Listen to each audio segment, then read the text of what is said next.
Hi everyone, I'm Kinney Palma, I'm the sister of Ginger Palma Arboleda, and to help her celebrate this year, she wanted to come up with a series of videos wherein each individual would talk about a particular topic.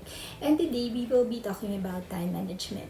So to give you a background of why this topic is actually important to me, I have to explain to you that I am an employee of DXC Technology, so that means I have an 8 to 5 job, and aside from that, I have different side businesses that I manage. So first, I would have the essential oil business, and the next, I also have Aroma Vibe Philippines, and lastly, I have the Home Philippines. So these things that I do actually come up because of the passion that I have. First of all, I like working, and that is why I don't want to resign or to quit my job. But I also like creating, and that's why I created these different side businesses. Aside from that, these side businesses also help me help other people as well. So let's say for the essential oils, it makes them feel better. For the Home Philippines, I am able to promote the products of the different weavers and also to create something beautiful out of it. So because of that, I have to manage my time to be able to accomplish everything that I have on my plate. And that is why we will be talking about time management. So for time management, I think there are 5 different things that are very important for you to remember whenever you deal with or talk about time management. First would be planning and organization. Next would be prioritization. Third would be communication. Fourth would be delegation. And fifth would be stress management. So first, for planning and organization, I think very simple. Just keep an up-to-date calendar. Well, that's what I do to be able to see everything or all of the tasks that I have on hand. Make sure that your calendar is up to date every single time so that you will see what are the tasks that needs to be completed and when. Secondly, prioritization. So for me, it's easier for me to prioritize everything that I have to do if I see everything that is laid down on paper, and you can visually see when of these things or when is the deadline for all of these things. So you will see what are the tasks that are longer to accomplish, and then what are the tasks that are easier to accomplish, and then you will be able to manage it because of that. Third would be communication. So for communication, I think it's very important because in everything that you do, you actually work with other people, may it be your colleague or your supplier. You day in and day out, you actually talk to other people.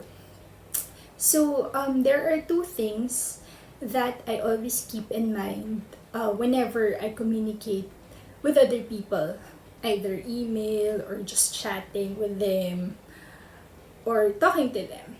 So the first would be something that I learned in college. So it's called PREP. So it's actually an acronym for point, reason, explanation, and then point. So first, whenever you talk to someone, you have to tell them what you expect of them. So that would be your point. Next, you would be telling your reason why you actually ask that of them, and then provide further explanation, and then go back to the point so that it is emphasized. Next would be something that I learned while working already, so it would be CAR. So first, give the context of what you need from them or the action that is needed from them, and then specify the specific actions that you expect of them, and then give them the result, meaning because of these actions, this is what I want to accomplish. So those are the 2 things that I always keep in mind whenever I communicate with other people, so that everything would be clear and then also in black and white. And then next, make sure that everything is documented, because if you have a lot of things on your plate, sometimes you tend to forget things, so that at least if everything is documented, you can go back to something So fourth would actually be delegation. So in your work or in your business, with all of the tasks that you have to accomplish, it's actually pretty impossible that you will finish everything on your own. So you have to learn how to trust other people to actually help you accomplish all of these tasks. And the last would be stress management. So I know that we are all guilty about this with everything that is going on in our lives, everything that we have to accomplish. We tend to forget to take time off for ourselves. And it is very important for you to ensure that you have like business days and then a day off for yourself wherein you will just do whatever makes you happy, so that the next day you will already be refreshed and recharged, ready to take on other tasks again to be able to accomplish your goal. So in all of these things, you have to be very diligent and disciplined to make sure that you have the proper time management. So this is not a one-time thing. So let's say planning an organization, you don't do it just once and then then everything is okay already. So we have to do it like on a daily basis, on a weekly basis, and that where diligence and discipline comes into place. So that's all from me for today. So good luck, and I hope you guys will be able to manage your time effectively moving forward. Thank you.